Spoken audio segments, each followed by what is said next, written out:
El elogio de la sombra, Jonichiro Tanizaki. Si en la casa japonesa el alero del tejado sobresale tanto, es debido al clima, a los materiales de construcción y a diferentes factores. A falta, por ejemplo, de ladrillos, cristal y cemento para proteger las paredes laterales de lluvia, ha habido que proyectar el tejado hacia adelante, de manera que también hubiera preferido una vivienda clara a una vivienda oscura, se ha visto obligado a hacer de la necesidad virtud. Por eso que generalmente se llama bello no es más que las realidades de la vida. Y así fue como nuestros antepasados, obligados, lo quisieran o no, en viviendas oscuras, descubrieron un día lo bello en el que no tardaron en utilizar la sombra para obtener efectos estéticos.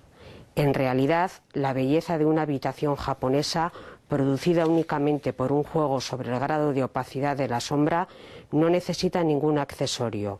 Al occidental, que lo ve, le sorprende esa desnudez y cree estar tan solo ante unos muros provistos de cualquier ornato. Interpretación totalmente legítima desde un punto de vista, pero que demuestra que no ha captado en absoluto el enigma de la sombra.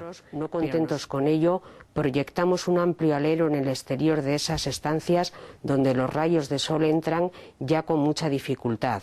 Construimos una galería cubierta para alejar aún más la luz solar.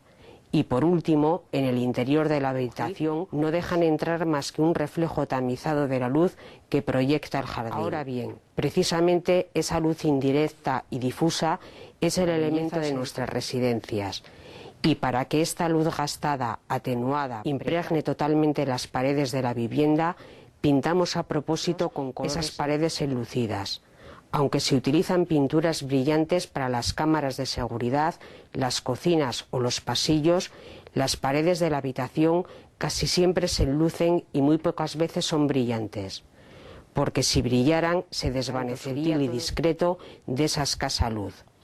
A nosotros nos gusta hecha de luz exterior y de apariencia incierta, atrapada en la superficie de las paredes de color crepuscular y que conserva apenas un último resto de vida. Para nosotros, esa claridad sobre una pared, o más bien esa penumbra, vale por todos los adornos del mundo y su visión no nos cansa jamás. En esas condiciones es evidente que las paredes enlucidas deben ser recubiertas de un color uniforme para no perturbar esa claridad. Aunque el color de fondo, ligeramente de una habitación a otra, la diferencia en todo caso solo puede ser ínfima. No será una diferencia de tinte, sino más bien de intensidad, poco más que un cambio de humor en la persona que mira. De este modo, gracias a una imperceptible diferencia en el color de las paredes, la sombra se distingue por un matiz de tono. Tenemos por último, en nuestras salas de estar, ese hueco llamado tokonoma que adornamos con un cuadro floral. Pero la función esencial de dicho cuadro o de esas flores no es decorativa en sí misma, pues más bien se trata de añadir a la sombra una dimensión en el sentido de la profundidad. En la propia elección de la pintura que colocamos ahí, lo primero que buscamos es su armonía en las paredes del tokonoma, lo que llamamos toko utsuri.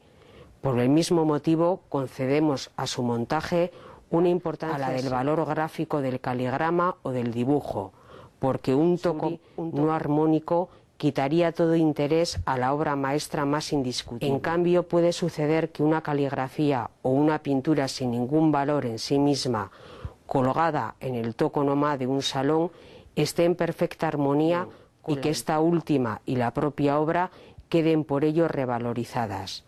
¿Pero en qué se preguntarán ustedes consiste esa armonía cuando en sí misma es insignificante? Reside habitualmente en el papel, el color de la tinta o las resquebrajaduras del armazón. Se establece entonces un equilibrio entre ese aspecto antiguo y la oscuridad del tokonoma o de la propia habitación. Cuando visitamos los famosos santuarios de Kioto o de Nara, nos suelen mostrar, suspendida en el tokonoma de una gran sala al fondo del todo, algún cuadro que dicen ser el tesoro del monasterio. Es posible distinguir el dibujo en ese hueco, generalmente tenebroso, incluso por tanto, no nos queda más remedio, mientras escuchamos las pleguías, que intentar adivinar los trazos de una tinta evanescente e imaginar que ahí sin duda hay una obra espléndida. A pesar de ello, se sabe muy bien que existe una armonía absoluta entre esa vieja pintura marchita y el oscuro tokonoma, que en definitiva no importa que su dibujo esté difuminado, y que esta imprecisión es lo más adecuada.